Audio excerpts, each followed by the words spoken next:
আল্লাহ পাক জানিয়েছেন তাহা মা আনজালনা আলাইকাল কুরআনা লিতাশকা, হে নবী এই কোরআন আমি দিয়েছি আপনাকে লিতাশকার জন্য। আপনি অপমান হবেন, অপদস্থ হবেন, মায়ের খাবেন, না খেয়ে থাকবেন, বন্যার পানিতে ডুবে মরবে, এই জন্য কোরআন দেই। কোরআনে কারীম দিয়েছে এগুলো সব ওভারকাম করার জন্য। এ কোরআন আমাদের কাছে থাকার পরও আজ আমরা ওভারকাম করতে পারছি না, তার একটাই মাত্র কারণ, জেলা আমির যে হাদিসটি বলছিলেন আমরা ওইটার বাস্তব ব্যাখ্যার দিকে যাব, উনি সময় পাননি এই জন্য বলতে পারেন।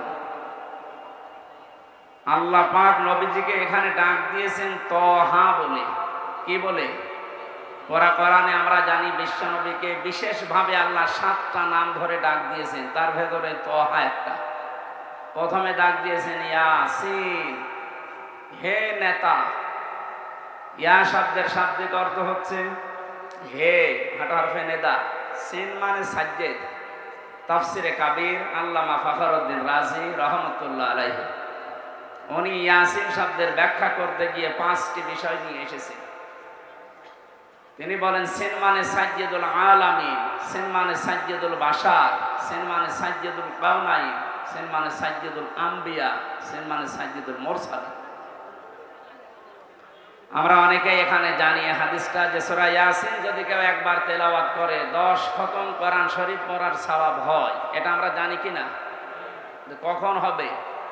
প্রত্যেকটি অক্ষরে মাস্ট বি 10টা করে নেকি আপনি পাবেন। এর ভেতরে 83টা শিক্ষা আছে, এগুলো আপনার জীবনে তো থাকা লাগবে। তার প্রথম শিক্ষায় আল্লাহ দিয়েছেন ইয়াসিন, আল্লাহর ঘোষণা দেওয়া নেতা এই পৃথিবীতে একজন, তার নাম মুহাম্মাদুর রাসূলুল্লাহ সাল্লাল্লাহু আলাইহি ওয়াসাল্লাম।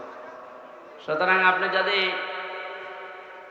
বাংলাদেশ সহ বিশ্বের 228টা রাষ্ট্র এখন চলছে স্বাধীন পরাধীন মিলে, এ পৃথিবীর জমিনে কেউ যদি বাস না করে বলে আমি মঙ্গল গ্রহে বাস করব, চাঁদের দেশে বাস করব, সেখানেও নবীকে আপনাকে নেতা মানা লাগবে। ইয়াতানাজ্জালুল আমরু বাইনাহুম না, প্রত্যেকটি জগতে আল্লাহর গ্রহে নক্ষত্র যেখানে আছে সৃষ্টি, ওখানে আল্লাহর বিধিবিধান আল্লাহ নাজিল করছেন তাদের মতো করে। যেহেতু পৃথিবীতে আমরা মানুষ বাস করি, এই জন্য আমাদের জন্য আল্লাহর বিধান যেটা আছে তার ভেতরে ইয়াসিন এই 6666টি আয়াতের ভেতরে আছে না নেই? সিদ্ধান্ত নিয়ে বাড়ি যাবেন, আল্লাহর নবী বাদ দিয়ে কাউকে আমরা নেতা আদর্শ মানি না। এটা কিন্তু নামাজের মতো ফরজ। অনেকে আজকে রাজনীতি মনে করে, দুনিয়ার হিসাব মনে করে চলে যায়। না, এটা দুনিয়ার বিষয় না, এটা আখিরাতের সাথে সম্পর্কিত। এখানে বাস না করে কেউ যদি মঙ্গল গ্রহে বাস করে, সেখানেও মুহাম্মাদুর রাসূলুল্লাহকে আদর্শ নেতা মানা লাগবে। এটা আল্লাহর ঘোষণা দেওয়া নেতা তিনি, নাকি আমির হামজা ঘোষণা দিয়েছে? কে দিয়েছে? 2 নম্বরে পেয়েছিলাম সাজ্জেদুল বাশার। বাশার মানে মানুষ। কেউ যদি বলে যে আমি মানুষ, আমি জানোয়ার না, তার জন্য মুহাম্মাদুর রাসূলুল্লাহকে আদর্শ মানা লাগবে। এই কথা বুঝতেছে? সুতরাং এই দুনিয়াতে কেউ যদি বিশ্ব নবী মুহাম্মাদুর রাসূলুল্লাহকে আদর্শ না মানে, নেতা না মানে, সে আর মানুষ নেই। এটা তো আমি বানালাম নাকি? কত আলেম বসে আছে দেখতে পাচ্ছেন। বাকিগুলো একটা একটা করে ব্যাখ্যা আপনারা পড়ে নেবেন ইবনে কাসিরে, তাফসিরে কাবীরের ভেতর থেকে। আমি শুধু ইঙ্গিত দিলাম, কেন আল্লাহর ঘোষণা দেওয়া নেতা যিনি, তাকে বাদ দিয়া যাকে আপনি অনুসরণ করছেন, অনুকরণ করছেন, আপনি যে বিপদে পড়তে যাচ্ছেন সেটা কোরআন দিয়ে আপনাকে শোনায়। কিয়ামতে আল্লাহ যখন বিচারের প্রথম ধাপে ডাকবে আপনাকে, তখন একা একা ডাকবে। অকুল্লুহুম আতিহি ইয়াউমাল কিয়ামাতি ফারদা। আল্লাহ পাক বলেন কিয়ামতে প্রতিটি মানুষকে আমার সামনে দাঁড় করাবো স্রেফ একা একা, কেউ থাকবেন আপনার সাথে। বিচারের দ্বিতীয় ধাপে আল্লাহ এবার আর মানুষকে একা ডাকবেন না। ইয়াউমা নাদউ কুল্লা উনাসিন বিইমামিহিম। সূরা বানী ইসরাঈলের 72 নম্বর আয়াতের প্রথম অংশে আছে আল্লাহ পাক বলেন কিয়ামতে বিচারের দ্বিতীয় ধাপে আমার সামনে মানুষ হাজির হবে তার নেতার সাথে। কার সাথে বলেন বলেন? এটা যদি শুধু স্রেফ দুনিয়ার বিষয় হতো আমি বলতাম না। প্রথমে আপনার নেতা থাকবে, এরপরে পেছনে থাকবেন আপনি। ও মাগুরাবাসী, আপনি আমার পাশের জেলার মানুষ, এই জন্য আপনাকে বেশি ভালোবাসি। আপনি যেন জাহান্নামে না যান, কিয়ামতের ওই কঠিন ময়দানে যেন ধরা খেয়ে না যান, এই জন্যই তো ব্যাখ্যা। আপনি তাফসীরুল কোরআন মাহফিল লিখে দিয়েছেন। একটু নিজের মনকে জিজ্ঞাসা করেন, কিয়ামতে যেহেতু আপনার নেতার সাথে আল্লাহ ডাক দিবে, প্রথমে নেতা এরপরে কর্মী। মাগুরাবাসী নিরপেক্ষভাবে দৃষ্টি দিয়ে বলেন তো কি মনে হচ্ছে আপনার? আপনি যাকে আদর্শ মানেন, যাকে নেতা মেনে চলেন, যাকে আপনি রায় দিয়ে ভোট দিয়ে চেয়ারে বসান, এই লোকটা আপনার সামনে থাকবে, আপনি থাকবেন পেছনে। ওর যা চরিত্র আপনি তো জানেন। কথা বলেন না কেন? ও যে কোরআন বিরোধী মানুষ আপনি কিন্তু জানেন। ও যে আল্লাহকে বিশ্বাস করে না, শুধু মুখে মুখে, ভেতরে আল্লাহর বিশ্বাস ওর নেই, এইটাও আপনি জানেন। আপনার চাইতে আল্লাহ পাক ওর সম্পর্কে একটু কম জানে। আরো জোরে বলেন। যদি বেশি জানে, আপনি তো শুধু উপরেরটা জানেন, আল্লাহ ভেতরেরটাও জানে। ওকে যদি আপনার সামনে দেখে, আপনার বিবেকে কি বলে আমি জানি না, তবে আমার বিবেক বলছে আপনাকে আল্লাহ কিন্তু ধরবে। কারণ ওকে দেখে আল্লাহর আগে রাগ হয়ে যাবে, আপনার পর্যন্ত যাওয়া লাগবে না। এই তাহলে ভাই কি বলছে? মেহেরপুরের লোক না এভাবে বলে, কি বলছে? এই মানুষগুলো দেখেন নিজেই বলছে হ্যাঁ ঠিক, তার মানে আমি ধরা খাবো। আপনি বুঝে বলেন আর না বুঝে বলেন, এইটাই সঠিক। আমার এই কোরআনের চোখ লাগিয়ে, হাদিসের চোখ লাগিয়ে যেটা দেখতে পাচ্ছি সত্যি, আপনি কিন্তু ধরা খাচ্ছেন। এই জন্যই তো বলছে আপনি পাল্টাবেন আজকে। নেতা এটা দুনিয়ার বিষয় না। মাইয়াশফা শাফাআতান হাসানাতান ইয়াকুল লাহু নাসীবুম মিনহা ওয়া মাইয়াশফা শাফাআতান সাজ্জিয়াতান ইয়াকুল লাহু কিফলুম মিনহা ওয়া কানা আল্লাহু আলা কুল্লি শাইইন মুকিতা। সূরা নিসার 85 নম্বর আয়াতে আছে, এটা ফি জিলালিল কোরআনে ব্যাখ্যা আছে, আমি শুধু সামারাইজ করে বলছি। আল্লাহ পাক বলেন, কেউ যদি ভালো কাজে সাহায্য সহযোগিতা করে, সুপারিশ করে, একটা লোক ভালো কাজ করে যা পাবে, আপনি শুধু সুপারিশ করে তাই পাবেন।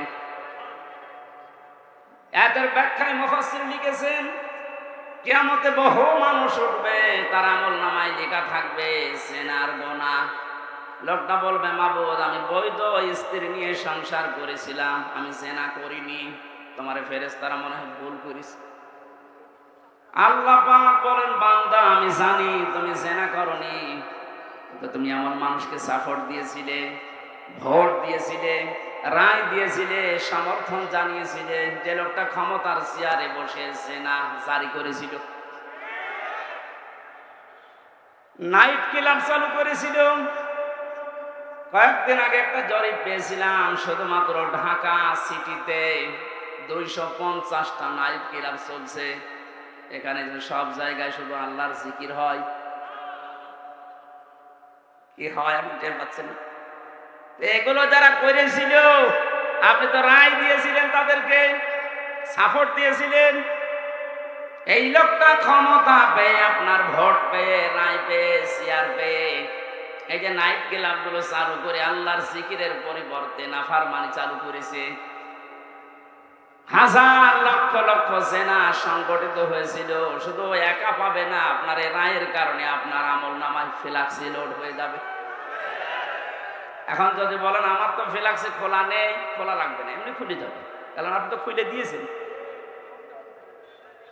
অনেক মানুষ এমন আছে, তারা বলবে রব্বুল আলামিন আমি তো হজ করিনি, আমার নামের আগে হজের সওয়াব লেখা, কোন কারণে?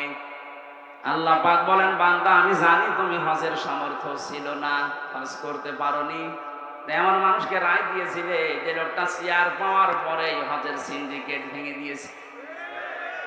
এই যে আফামা খালিদ, ডক্টর আফামা খালিদ হোসেন ক্ষমতা পাওয়ার পরেই চেয়ারে বসতে দেরি, পরের দিন ঘোষণা দিয়েছে হজের মতো এরকম একটা ফরজ বিধান নিয়ে যারা ব্যবসা করছে, সিন্ডিকেট করে আছে, আমি সব ভেঙে চুরমার করে দেব। এইরকম মানুষগুলোকে যদি 151 জন আমরা পাঠাতে পারি, হজ সহ যত আল্লাহর বিধানের সাথে দেশে আজ তামাশা করা হচ্ছে সবগুলো আমরা ভেঙে দিতে পারবো। এই ভালো কাজে যদি আপনি সাহায্য করেন, সহযোগিতা করেন, সমর্থন জানান, ভোট দেন, রায় দেন, সুপারিশ করেন, কিয়ামতে আপনি হজ না করেও হজের সওয়াব নিয়ে হাজির হয়ে উঠতে পারবেন। কথা বলেন ঠিক কিনা? এই জন্য বারবার আমি স্মরণ করাচ্ছি, যাকে আপনি সামনে নিয়ে স্লোগান দিচ্ছেন এ লোকটার চরিত্র কিন্তু আপনি জানেন। এমন মানুষকে সামনে যে ব্যবস্থা আসছে, সাপোর্ট করা যাবে না, সুপারিশ করা যাবে না, রায় দেওয়া যাবে না, ভোট দেওয়াও যাবে না। যে লোকটাকে দেখলে আল্লাহ রাগ হয়ে যায়। এখানে একটা ছোট্ট কথা বলছি, সূরা ফুরকান 19 নম্বর পারা 4 নম্বর পৃষ্ঠার 15 নম্বর লাইনে আছে, বাড়িতে যে মিলাবেন। কোন মুসলমান ঈমান যাদের আছে, কোন মুমিন 3টা গুনাহ দুনিয়ায় করতে পারে না হুঁশ থাকতে। তাই ভালো করে মিলাবেন, আমি গতানুগতিক কথা বলি না। কোন মুমিন পৃথিবীতে জীবিত থাকতে হুঁশ থাকা অবস্থায় 3টা গুনাহ করতে পারে না। এই ঘোষণা দিচ্ছে কে? নাকি আমি বানালাম? এবার আল্লাহর ঘোষণা শোনেন, ওয়াল্লাযীনা লা ইয়াদউনা মা'আল্লাহি ইলাহান আখারা ওয়া লা ইয়াকতুলুনান নাফসাল্লাতী হারামাল্লাহু ইল্লা বিল হক ওয়া লা ইয়াজনুন। আল্লাহ পাক বলেন, 1 নম্বরে তারা আল্লাহ বাদে অন্য কাউকে ডাকতে পারে না। এই ছেলে, মাথা খারাপ আপনার? তার কেটে দেন তো সব। এখান থেকে বুঝবে না, বাইরে যে বলবো হুজুর রাজনীতি করিস। এটা কি রাজনীতি করছি? আল্লাহ বাদে অন্য কাউকে যারা ডাকছে, কোন মুমিন এ ডাক দিতে পারে না। আজ কয়েকদিন ধরে একটা ভিডিও চোখে পড়ছে, জালেমরা তো বিদায় নিয়েছে আমরা দেখতে পাচ্ছি, বাংলাদেশে এখন নব্য অনেকেই মুনাফিকের আচরণ আরম্ভ করেছে। আল্লাহর ঘোষণা ছিল কি? কোন মুমিন পৃথিবীতে 3টা গুনাহ করতে পারে না, করলে সে আর মুমিন থাকে না। 1 নম্বরে আল্লাহর সাথে অন্য কাউকে আপনি ডাকতে পারবেন না। ভিডিওতে দেখলাম একজন, এদেশে অনেক বড় দায়িত্বে আছে, আমি নাম নিলাম না, উনি গৌতম বুদ্ধের প্রশংসা করছে। আল্লাহ বাদে অন্য কাউকে ডাকাই যেহেতু জায়েজ নেই, সেহেতু ওই জায়গায় আপনি যা বললেন আপনার ঈমান নেই। মুমিন হিসাবে আপনি যা করলেন আপনার ঈমান নষ্ট হয়ে গেছে।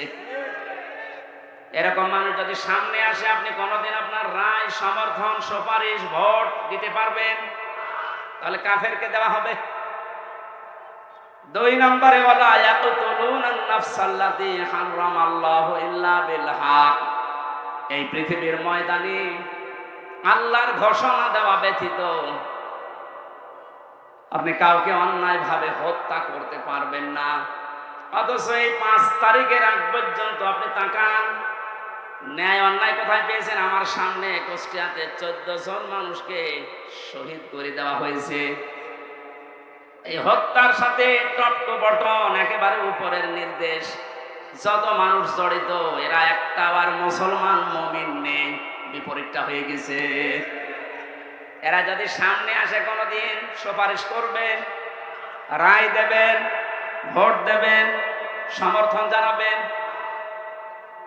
3 নম্বরে ওয়ালা ইয়াজনুন, মুমিন কখনো সজ্ঞানে স্বেচ্ছায় হুঁশ থাকার পর জিনা করতে পারে না। কিন্তু বাস্তবতা আমরা পুরো উল্টা দেখেছি। এই 17 বছর এত বড় দরবেশ, ওর ফেরেশতা দেখেছেন, মানুষের বউ জোর করে নিয়ে সংসার চালিয়েছেন। জোরে বলেন নাউজুবিল্লাহ। কোরআনে কারীমের সূরা ফুরকানের আয়াত অনুযায়ী এই তিনটা গুনাহ কোনো মুমিন করতে পারে না।